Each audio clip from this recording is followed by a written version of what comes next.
ಭೀಮಕವಿ ಬಸವ ಪುರಾಣದ ಮೊದಲನೆಯ ನುಡಿಯಲ್ಲಿ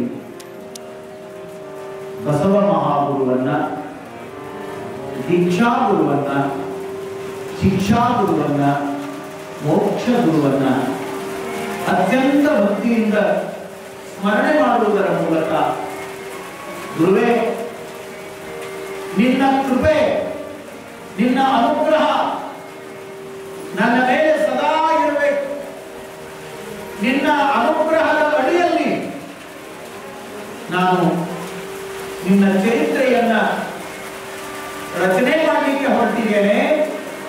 ಬಸವ ಮಹಾಗುರುವೇ ನಿನ್ನ ಕೃಪೆ ಇರಲಿ ಅಂತ ತಿಳ್ಕೊಂಡು ಬಸವ ಮಹಾಗುರುವನ್ನ ಅತ್ಯಂತ ಶ್ರದ್ಧಾಭಕ್ತಿಯಿಂದ ಭಾಮಿನಿ ಷಟ್ಪದಿಯ 6 ಸಾಲುಗಳ ಈ ನುಡಿಯಲ್ಲಿ ಕನ್ನಡದ ಕಾವ್ಯದಲ್ಲಿ ಅತ್ಯಂತ ಭಾವ ತುಂಬಿ ಭೀಮಕವಿ ಸ್ತುತಿಯನ್ನು ಮಾಡಿಕೊಂಡಿದ್ದಾರೆ.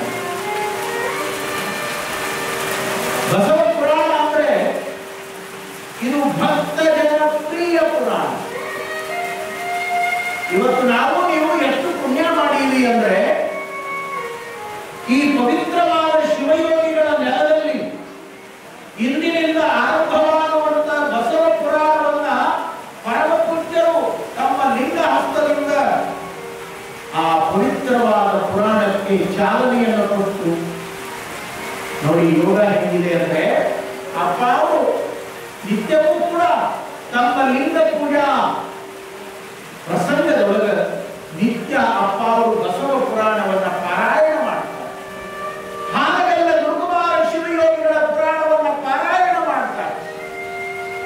ಆ ಪುರಾಣಗಳನ್ನ ಪಾರಾಯಣ ಮಾಡದೇನೆ ಅವರು ಎಲ್ಲೂ ಕೂಡ ತಮ್ಮ ಲಿಂಗ ಪೂಜೆಯನ್ನು ಪೂರ್ಣ ಮಾಡೇ ಇಲ್ಲ, ಬಳಸೇ ಇಲ್ಲ.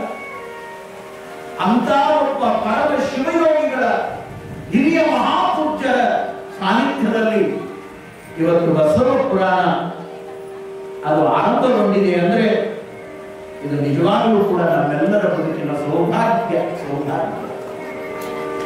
ಕಾರಣ ಏನು ಅಂದ್ರೆ ಈ ನಾಡಿನ ಮಠ ಮಂದಿರಗಳಲ್ಲಿ ಬರಗಾಲದಿದ್ದಾಗ ಅದು ಗುರುಪಟ್ಟಾಧಿಕಾರ ಇರಬಹುದು, ಅದು ಚರಪಟ್ಟಾಧಿಕಾರ ಇರಬಹುದು,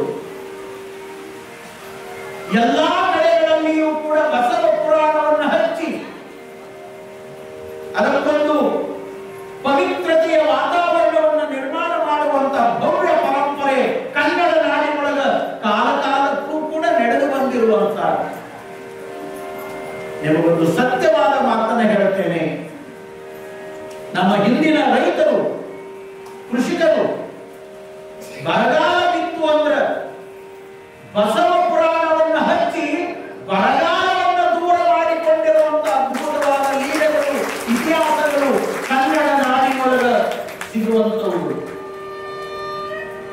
ಅದಕ್ಕಾಗಿಯೇ ಭೀಮಕವಿ ಗುರುಸ್ತುತಿಯನ್ನ ಮಾಡಿದಂತೆ ನಮ್ಮ ಹಳ್ಳಿಗಳು, ನಮ್ಮ ರೈತಾಪಿ ಜನಗಳು, ನಮ್ಮ ಜನಪದರು ಬಹಳ ಚೆನ್ನಾಗಿ ಕೆಲವು ಮಾತುಗಳನ್ನು ಹೇಳ್ತಾರೆ. ಅವರು ಹೇಳುವ ಮಾತುಗಳು ಬಸವ ರಾಜ್ಯದ ಸಿರಿಯು, ಬಸವ ಬಡವರ ನಿಧಿಯು, ಬಸವ ರಾಜ್ಯದ ಸಿರಿಯು, ಬಸವ ಬಡವರ ನಿಧಿಯು, ಬಸವ ಮಳೆ ಬೆಳೆಯು ನಾಡೊಳಗೆ, ಬಸವ ಮಳೆ ಬೆಳೆಯು ನಾಡೊಳಗೆ, ಬಸವನೇ ಸತ್ಯ ಸೋಪಾನ. ನಮ್ಮ ಜನಪದರ ಮಾತುಗಳು. ಯಾವ ಬಸವಣ್ಣ, ಯಾವುದು ಬಸವ ಪುರಾಣ, ಯಾವ ನಮ್ಮೆಲ್ಲರ ಭಾಗ್ಯರಾದ ಹಳ್ಳಿಯೊಳಗ ಹೊಲಮನೆ ಕೆಲಸ ಮಾಡಿಕೊಂಡು, ಹೆಂಡಿಗೆ ಸಹ ಮಾಡಿಕೊಂಡು, ಕಸ ಮುಸ್ರಿ ಮಾಡಿಕೊಂಡು ಜೀವನ ಮಾಡಿರುವಂತ ನಮ್ಮ ರೈತಾಪಿ ಜನಗಳು ಇಷ್ಟು ಕಿಮ್ಮತ್ತಿನ ಮಾತುಗಳನ್ನು ಹೇಳ್ತಾರೆ. ಬಸವ ರಾಜ್ಯದ ಸಿರಿಯು,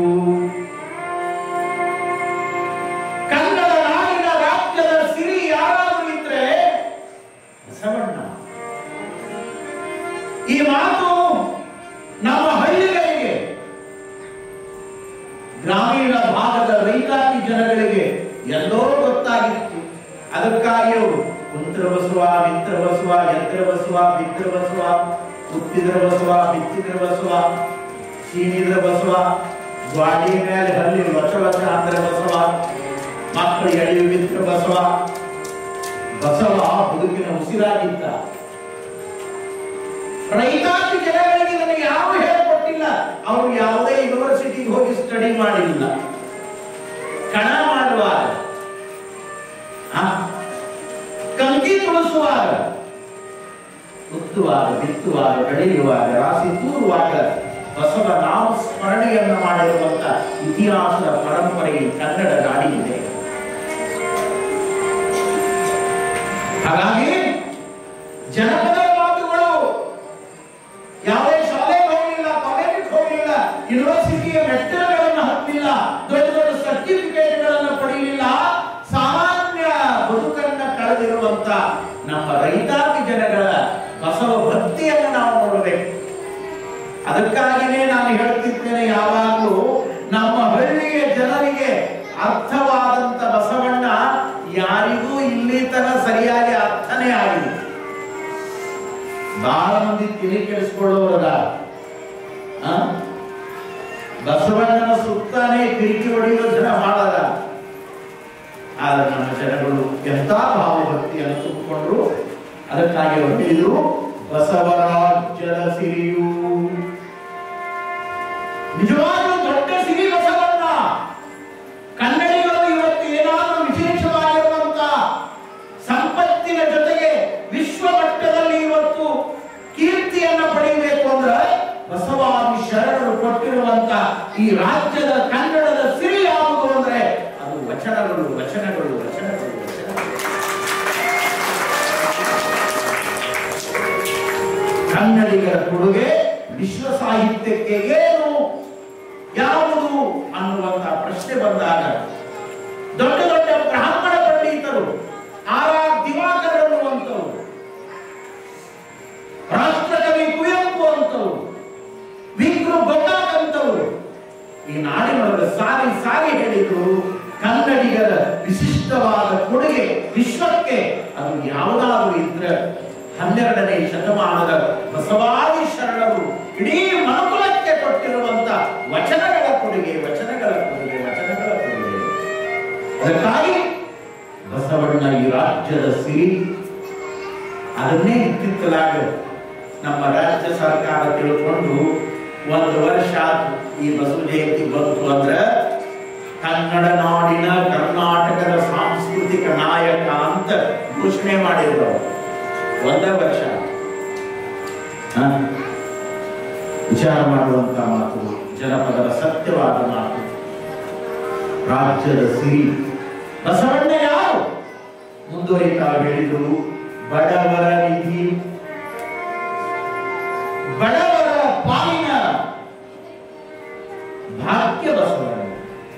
ಕಾರಣ ಕಾಯಕದ ಮೂಲಕ ಬದುಕನ್ನ ಕಟ್ಟಿಕೊಳ್ಳುವಂತ, ಕಾಯಕವೇ ಕೈಲಾಸ ಅನ್ನುವಂತ ತತ್ವವನ್ನ ಮನುಕುಲಕ್ಕೆ ನೀಡಿ ಈ ಮನುಕುಲ ಕಾಯಕದ ಮೂಲಕ ಸುಖದ ಜೀವನವನ್ನ ಕಳೆಯಬೇಕು ಅನ್ನುವಂತ ಪರಿಕಲ್ಪನೆಯನ್ನ ವಿಶ್ವದಲ್ಲಿ ಕೊಟ್ಟಿರುವಂತ ಮಹಾನುಭಾವ ಬಸವಣ್ಣ. ಅದಕ್ಕಾಗಿ ಅವರು ಹೇಳ್ಕೊತಾ ಹೋದ್ರು, ಬಸವಣ್ಣ ಅಂದ್ರೆ ಬಡವರ ನಿಧಿ. ಅವರಿಗೆ ಸಮಾಧಾನ ಆಗಲಿಲ್ಲ, ಮುಂದುವರಿತಾ ಹೇಳಿದ್ರು, ಮಳೆ ಬೆಳೆಯು ನಾಡೊಳಗೆ, ಮಳೆಯೂ ಅವನೇ, ಬೆಳೆಯೂ ಅವನೇ. ಅದಕ್ಕಾಗಿ ಬರಗಾಲ ಬಂದಾಗಲೂ ಕೂಡ ಬಸವ ಪುರಾಣದ ಭಕ್ತಿಯನ್ನ ಮಾಡಿ ಮಳೆಯನ್ನ ಪಡೆದುಕೊಂಡಿರುವಂತ ಕನ್ನಡಿಗರ ಅಪರೂಪವಾಗಿರುವಂತ ಇತಿಹಾಸದ ಪರಂಪರೆ ಅದು ಬಸವ ಪುರಾಣಕ್ಕಿದೆ, ಬಸವ ಪುರಾಣಕ್ಕಿದೆ. ಅದಕ್ಕಾಗಿಯೇ ಕನ್ನಡ ನಾಡಿನ ಒಬ್ಬ ಅಪರೂಪದ ತತ್ವ ಪದಕಾರ ಶಿಶುನಾಳದ ಶರೀಫ ಸಾಹೇಬ ಇಸ್ಲಾಂ ಧರ್ಮದೊಳಗೆ ಹುಟ್ಟಿ ಬ್ರಾಹ್ಮಣ ಗುರುವಿನಿಂದ ದೀಕ್ಷೆಯನ್ನು ಪಡೆದು ಗುರು ಸಂಜಾತನಾಗಿರುವಂತ ಶಿಶುನಾಳದ ಶರೀಫ ಒಂದು ಮಾತನ್ನ ಹೇಳ್ತಾನೆ, ಎಲ್ಲಾ ಪುರಾಣಗಳು ನನ್ನ ಬೆನ್ನ ಮೇಲೆ, ಬಸವ ಪುರಾಣ ನನ್ನ ತಲೆಯ ಮೇಲೆ. ಶಿಶುನಾಳ ಶರೀಫರ ಮಾತುಗಳು. ಎಲ್ಲ ಪುರಾಣ ನನ್ನ ಬೆನ್ನ ಮೇಲೆ, ಬೆನ್ನ ಹಿಂದೆ ಬಸವ ಪುರಾಣ ನನ್ನ ತಲೆಯ ಮೇಲೆ. ಅದಕ್ಕಾಗಿ ಪರಮ ಪೂಜ್ಯರು ಅದನ್ನ ನಮಗೆ ಅನುಗ್ರಹ ಮಾಡಿ ನೀಡುವಾಗ ಕಣ್ಣುಗಳಿಗೆ ಹೊತ್ತುಕೊಂಡು ತಲೆ ಮೇಲೆ ಇಟ್ಟುಕೊಂಡು ಅದನ್ನು ಆಶೀರ್ವಾದ ಮಾಡಿದರು. ಅಂತ ಪರಮ ಪವಿತ್ರವಾಗಿರುವಂತ ಮಹಾಪುರಾಣ ಬಸವ ಪುರಾಣ. ಅಂತ ಬಸವ ಪುರಾಣವನ್ನ 21 ದಿನಗಳ ಕಾಲ 3 ತಿಂಗಳು ಹಚ್ಚುವಂತ ಬಸವ ಪುರಾಣ. ಪರಮ ಪೂಜ್ಯರು ಮೊನ್ನೆನೆ ಗೊರೆಗಾಲದೊಳಗೆ 51 ದಿನಗಳ ಕಾಲ ನೂತನ ರಥೋತ್ಸವ ಆಗುವಾಗ ಬಸವ ಪುರಾಣವನ್ನು ಪರಮ ಪೂಜ್ಯರು ಗೊರೆಗಾಲದೊಳಗೆ ತಮ್ಮ ಅನುಗ್ರಹದ ಮೂಲಕ ಆ ಕಾರ್ಯಕ್ರಮವನ್ನು ನೆರವೇರಿಸಿ. ಬಸವ ಪುರಾಣ ಅಂದ್ರೆ ಪರಮ ಪೂಜ್ಯರಿಗೆ ಪರಮಾನಂದ. ಹಾನಗಲ್ಲ ಗುರುಕುಮಾರ ಮಹಾಶಿವಯೋಗಿಗಳ ಪುರಾಣ ಚರಿತ್ರೆ ಅಂದ್ರೆ ಅವರಿಗೆ ಪರಮಾನಂದ. ಅವುಗಳನ್ನು ಕೇಳುವಾಗ ಲಿಂಗಲೋಲರಾಗಿ ಭಾವುಕರಾಗಿ ಒಂದೊಂದು ಪ್ರಸಂಗದೊಳಗೆ ತಮ್ಮ ಅಂತರಂಗದ ದುಃಖವನ್ನು ಕೂಡ ವ್ಯಕ್ತಪಡಿಸುವಂತ ಒಬ್ಬ ಪರಮ ಶಿವಯೋಗಿಗಳು ಇವತ್ತು ಈ ಪುರಾಣಕ್ಕೆ ಚಾಲನೆ ಕೊಟ್ಟು ಆ ಗ್ರಂಥವನ್ನ ನನ್ನೊಳಗ ಈಗ ನೀಡಿ ಆಶೀರ್ವಾದ ಮಾಡುವಾಗ ಅವರೊಂದು ಮಾತು ಅರ್ಪಣೆ ಮಾಡಿದ್ರು. ನೀವು ಬಂದೀರಿ ಅಂದ್ರೆ ಇದು ಯಶಸ್ವಿನೇ ಆಗ್ತದ ಕಾರ್ಯಕ್ರಮ ಅಂತ ತಿಳ್ಕೊಂಡು ಅವರು ಆಶೀರ್ವಾದ ಮಾಡಿದ್ದಾರೆ. ಅವರ